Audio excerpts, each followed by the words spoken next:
성도들의 교과 공부를 응원합니다. 답심육교의 유대균입니다. 안녕하세요. 유튜브 채널 은혜의 선율의 이은혜입니다. 네, 요즘에 유튜브 굉장히 열심히 하시네요. 네, 저는 유튜버가 되었어요. 오늘은 육과 가족관계 속에서 쉼을 누림이라는 주제를 살펴보도록 하겠습니다. 이상한 호칭을 들었는데요. 남편을 왼수 이렇게 부르더라고요. 맞나요? 저도 들어본 적 있어요. 다행히 우리 집사람한테 안 들어서 다행인데 내가 왼수라는 얘기를 종종 들었습니다. 이상한 격언도 있습니다. 무자식이 상팔자, 가지 많은 나무에 바람 잘 날 없다. 가정만큼 소중한 것도 없는데 가정만큼 서로에게 상처가 되는 것도 없는 것 같습니다. 자꾸 그런 얘기를 들으시니까 결혼이 더 늦어지는 거라는 생각이 좀 드네요. 네. 그런데 이 가정의 문제는 우리나라만의 문제가 아니라 전 세계적인 문제이기도 한 것 같습니다. 가까운 일본을 보니까 일본에만 있는 병이 있다는 거예요. 그래서 우리나라 화병처럼 그 일본에만 있는 병이 뭔가 이렇게 궁금해서 좀 봤더니 Retire Husband Syndrome이랍니다. 한국말로 얘기하면 은퇴 남편 증후군입니다. 그래서 은퇴한 남편의 옷만 만져도 두드러기가 생기고 남편이 집에 있으면 소화가 안 되는 병이랍니다. 우리나라 명절 증후군하고 비슷한 이러한 질병을 60%의 일본 여성들이 갖고 있다는 것입니다. 그런데 이 아내들이 이렇게 남편을 힘들어하고 어려워하니까 이 현실 앞에서 일본 중년 남성들이 나름의 대책을 세웠답니다. 그 중에 하나가 이 단체를 만들었는데요. 그 단체 이름이 전국 헌신적 남편 협회랍니다. 그래서 이 단체에서는 어떻게 하면 아내 곁에서 오래 버틸까 하는 전략을 세운다는 거예요. 그래서 그 단체 회원들은 아침마다 이렇게 외친답니다. 아내에게 이길 수 없다. 이기지 않는다. 이기고 싶지 않다. 네, 이거를 외친다는 거예요. 이 다음에 다 하실 수 있으니까 우리 재림 성도들도 한번 외쳐보셨으면 좋겠습니다. 아내에게 이길 수 없다. 이기지 않는다. 이기고 싶지 않다. 근데 네. 일본에서 아내 곁에 이렇게 남아 있으려고 노력하는 남편을 부르는 별명이 있답니다. 누레오치바. 어디서 누레오치바가 뭔가 이렇게 봤더니 우리말로 하면 젖은 낙엽이라는 거예요. 아무리 쓸어도 쓸리지 않고 길에 붙어 있는 낙엽처럼 아내에게 붙어져서 안 떨어지려고 이렇게 발버둥하는 이 남편을 보고 누레오치바 젖은 낙엽 정말 쓸어도 이게 떨어지지 않는다 이렇게 별명을 붙인다고 하는 것입니다. 이쯤 되면 남편이 아니라 정말 왼수가 맞는 것 같습니다. 예절 바르잖아요, 일본 사람들이. 맞아요. 근데 예절 바른 일본에서도 뭐 이 정도인데 네. 정말 남편이 아니라 왼수가 얼마나 많이 있겠습니까? 네, 많은 가정이 쉼을 얻는 곳이 아니라 서로 상처받고 상처 주는 곳이 되었습니다. 우리는 이번 주, 다음 주 교과에 소개되는 한 인물을 통하여 한 인물 요셉의 삶을 통하여 가정에서의 상처를 치유하고 가족관계 속에서 참다운 쉼을 누리게 되는 비결을 함께 살피도록 하겠습니다. 오늘 살피게 되는 요셉의 가정은 완벽한 가정이 아닙니다. 많은 가정처럼 불완전했습니다. 정확하게 표현하면 불완전한 것을 넘어 막장 드라마에나 나올 만한 이상한 가정이었습니다. 그런 막장 가정의 여러 어려움들을 극복하고 믿음의 장이라 일컫는 히브리서 11장에 그들의 이름이 기록된 것을 볼 때 불완전한 가정에 있는 우리도 용기가 나는 것입니다. 그럼 요셉의 가정에 대하여 조금 더 자세히 살펴보도록 하겠습니다. 일요일 교과입니다. 요셉 가정의 문제는 재림 성도들이 잘 알고 계실 것입니다. 그런데 그 모든 것이 그의 증조부였던 아브람과 사라로부터 시작되었음을 교과는 이야기하고 있습니다. 늦어지는 아이로 조급했던 사라는 아브라함을 설득하여 자신의 종 하갈과 동침하게 했습니다. 그런데 조급한 마음으로 서둘렀을 때 좋았을까요? 여러 부작용이 낳게 되었습니다. 하갈이 임신을 하자마자 경쟁이 시작되었습니다. 이런 경쟁적인 환경은 후에 하갈의 아들 이스마엘과 사라가 늦은 나이에 얻은 이삭의 성품에도 영향을 주었습니다. 경쟁적 사랑을 구했던 이삭은 아들 에서를 더 많이 사랑했고 야곱은 평생 아버지의 사랑과 존중을 얻기 위하여 힘써야 했습니다.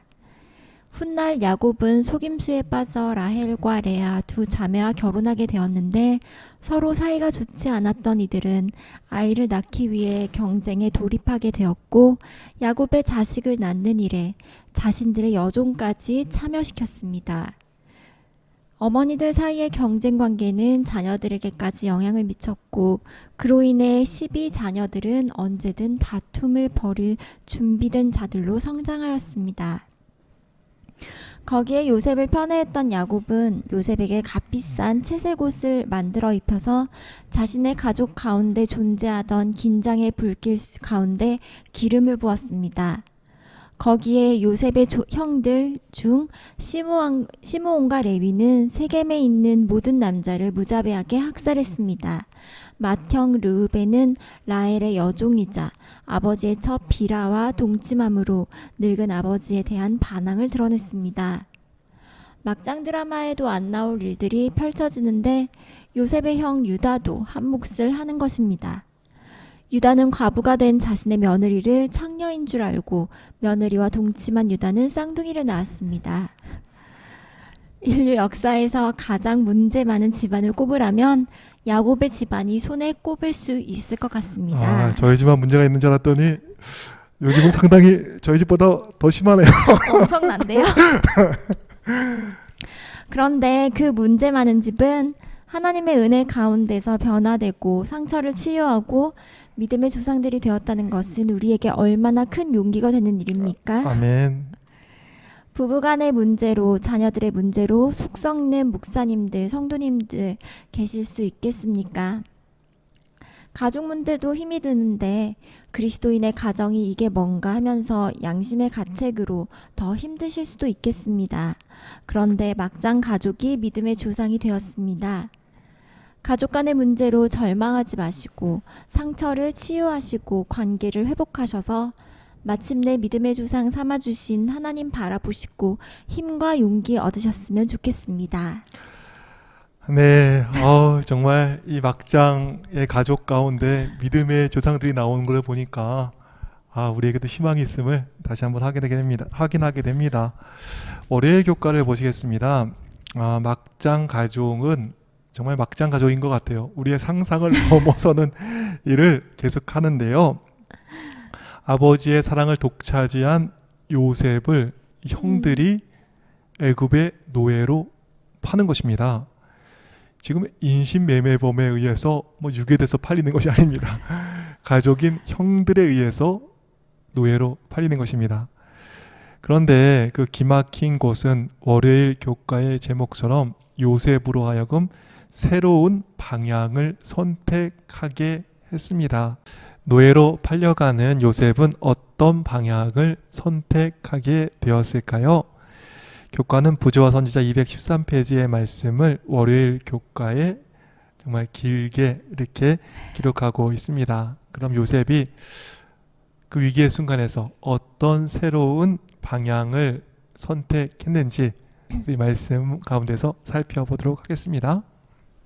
다시 도단에서 일어났던 광경이 그의 앞에 떠올랐다. 그는 성난 형제들을 보았고 그를 향한 그들의 사나운 눈초리를 느꼈다. 그가 몸부림치며 애걸할 때 그를 향해 쏘는 듯한 모욕적인 말들이 그의 귀에 쟁쟁하게 울렸다. 떨리는 마음으로 그는 장래를 내다보았다. 귀엽게 고이 자란 아들이 멸시받고 의지할 데 없는 노예가 되다니 얼마나 큰 환경의 변화인가. 친구도 없는 외로운 몸, 그가 가고 있는 낯선 땅에서 그의 운명은 어떻게 될 것인가. 한동안 요셉은 억제할 수 없는 슬픔과 두려움에 빠졌다. 그러나 하나님의 섭리 가운데서 이러한 경험조차도 그에게 축복이 될 것이었다. 다른 방법으로는 여러 해 걸려서도 배울 수 없었을지 모를 것을 그는 몇 시간 안에 배웠다. 강하고 부드러운 사랑을 가졌던 그의 아버지는 편애와 관대로 그에게 해를 끼쳤다. 이 지각 없는 편애는 그의 형제들을 노엽게 하였고 저들을 자극하여 그를 가정으로부터 분리시키는 잔인한 일을 하게 하였다. 그 편애의 결과는 또한 요셉 자신의 품성에도 나타났다. 그때그때 시정되어야 할 결점들이 이제까지 조장되어 왔다. 그는 자부심이 강하고 가혹하게 되어가고 있었다. 아버지의 부드러운 보호에 젖은 그는 이방인이요 노예로서 그의 앞에 있는 어려움을 이겨내며 아무도 보호해주지 않는 쓰라린 생애를 살아갈 준비가 전혀 되어 있지 않은 것을 깨달았다. 그때 요셉의 생각은 그의 아버지의 하나님께로 향하였다. 그는 어린 시절에 하나님을 사랑하고 경외하도록 가르침을 받았다.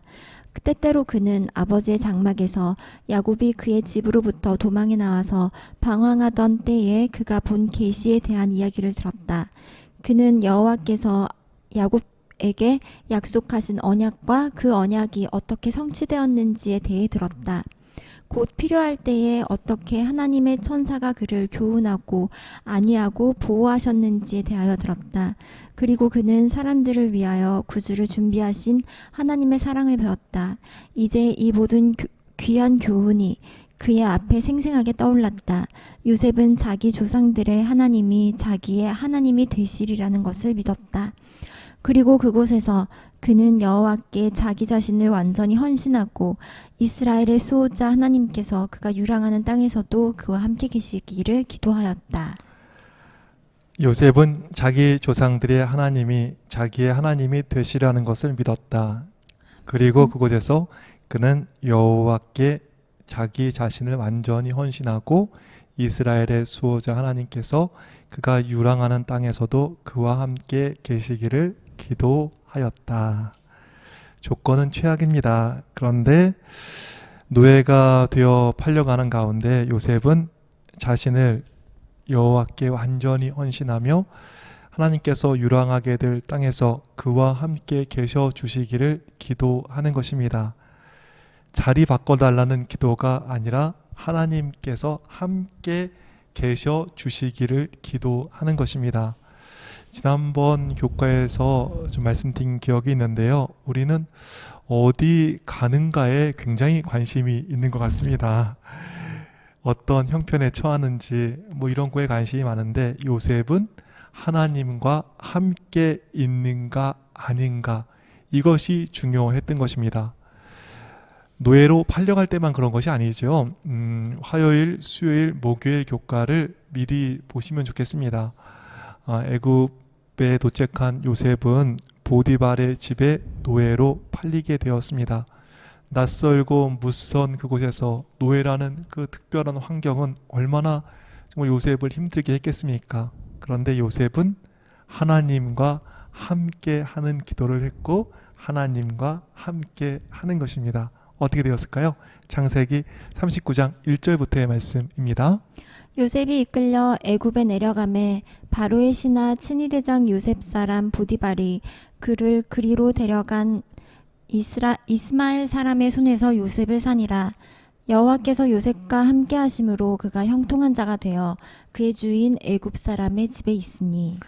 위치는 노예인데 하나님과 함께 있는 노예입니다.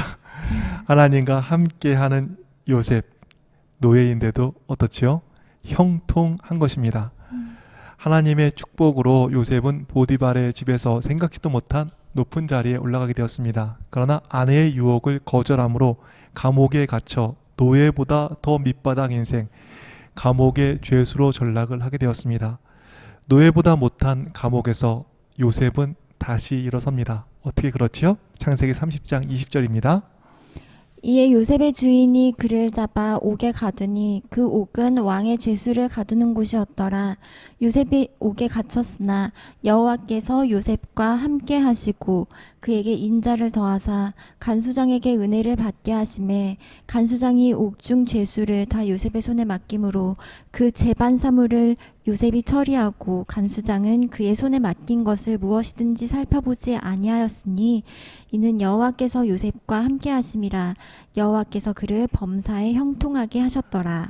감옥에 있는 요셉에게 여호와께서는 함께 하심을 주셨고 또 인자를 더해 주셨습니다.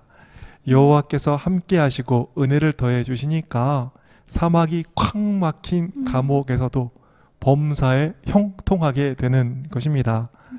그리고 하나님과 함께하는 감옥은 애굽의 총리가 되는 지름길이 되었고 나중에 7년 풍년, 7년 흉년이라는 엄청난 재앙에서도 만인의 생명을 구원할 수 있는 정말 좋은 통로가 되는 것을 우리는 알고 있습니다. 위치의 변경이 아니라 하나님과 함께함을 먼저 구했던 요셉, 그 새로운 방향의 설정이 상처 많은 요셉의 삶을 바꾸는 것입니다.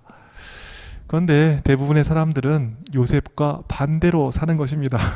어려움과 고난에 처하면 자신의 비참한 위치에 초점을 맞추는 것입니다. 힘든 일, 힘든 곳에서 건져달라는 기도가 대부분인 것입니다. 기도는 간절한데 내용은 위치에 대한 변화의 그 부르짖음인 것입니다. 요셉은 새로운 방향으로 나갔습니다. 무엇이지요? 상황이나 위치보다는 하나님과의 관계를 먼저 점검하고 하나님과 함께 하기를 먼저 구하는 것입니다. 위치보다는 상황보다는 하나님과 함께함에 초점을 맞춘 요셉은 항상 형통했습니다. 우리도 요셉처럼 위치의 변화 또 환경의 변화가 아니라 하나님과 함께하는 새로운 방향으로 나가는 모두가 되기를 간절히 바라보겠습니다. 그런 의미에서 노예로 팔려가는 요셉이 했던 간절한 기도 한번 읽어드리고 싶네요. 요셉은 자기 조상들의 하나님이 자기의 하나님이 되시리라는 것을 믿었다.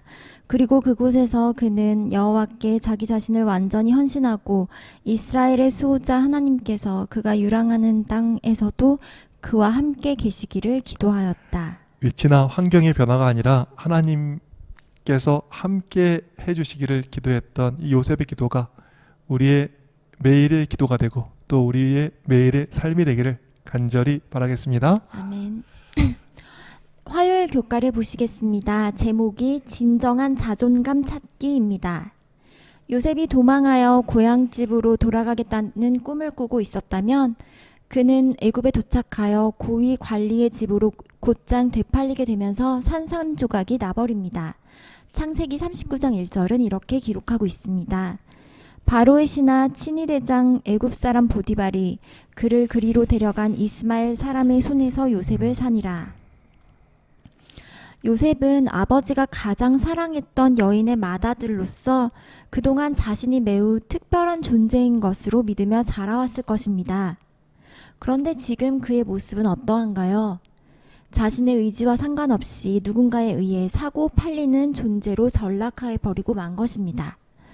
그런데 교과는 다음과 같은 말씀을 하고 있습니다. 요셉은 우리 모두가 배워야 할 교훈을 깨달았다. 우리가 우리의 가치를 다른 사람들의 평가에서 찾는다면 우리는 자주 혼란스러움을 경험하게 될 것이다.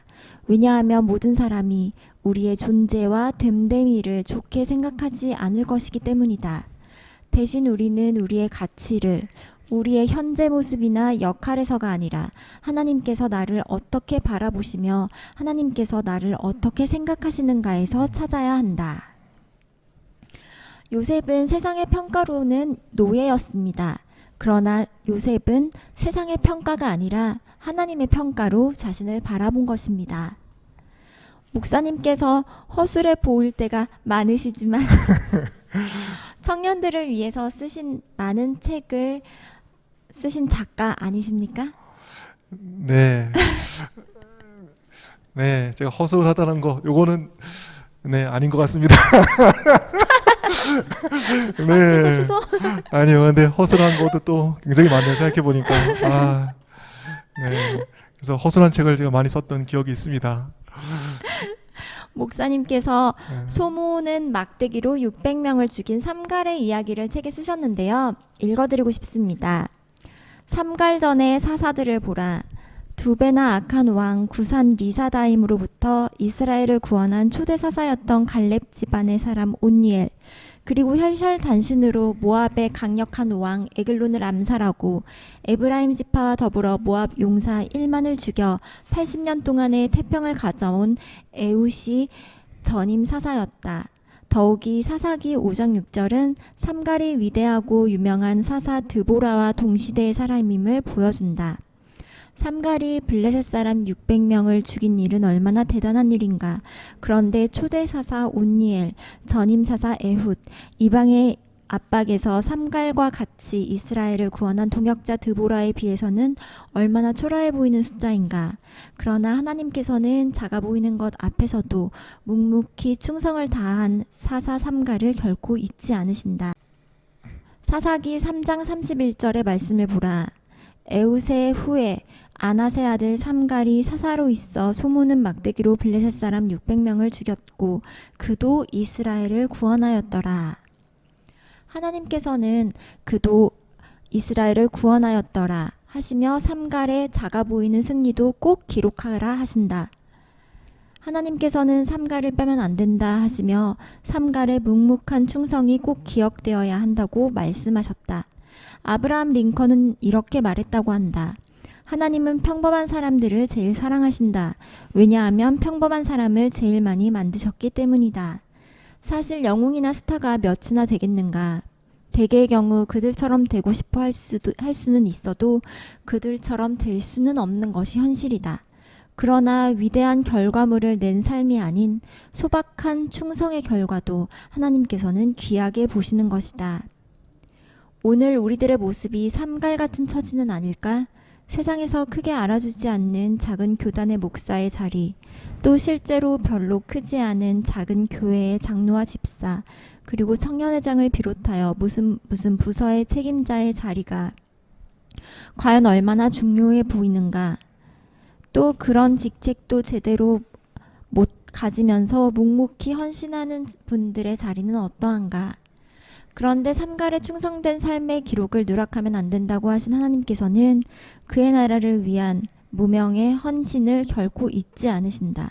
그도 이스라엘을 구원하였더라 라는 삼갈이 얻은 영광된 삶의 기록이 더 잘나가는 사람들 곁에서도 묵묵히 충성을 다하고 있는 재림 청년들의 삶의 기록이 될 것을 확신하며 이제 환호 없는 곳에서의 우리 청년들의 조용한 충성이 끝까지 이어지기를 간절히 바란다.